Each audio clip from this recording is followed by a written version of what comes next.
চলো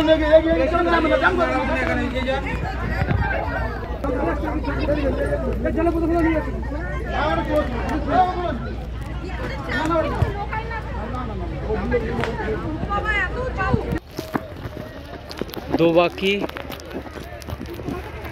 ক্যাম্প, এটা একটা ক্যানোপি ওয়াক আছে, প্রায় 500 মিটার মতো ক্যানোপি ওয়াক।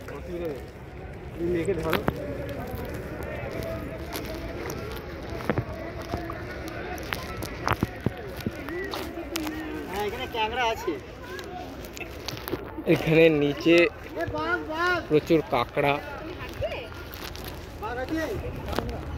শ্রিম্প থাকে,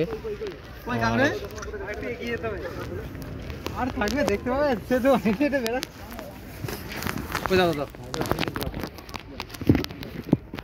আজ বৃষ্টি বর্ষণমুখর ওয়েদার,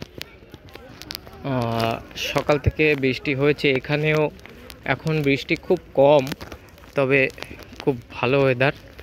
এবং ক্যানোপি ওয়াকটা বাঁক নিয়ে নিয়ে চলেছে এবং চারিদিকে ম্যানগ্রোভ ফরেস্ট, ম্যানগ্রোভ জাতীয় গাছপালা দুদিকে।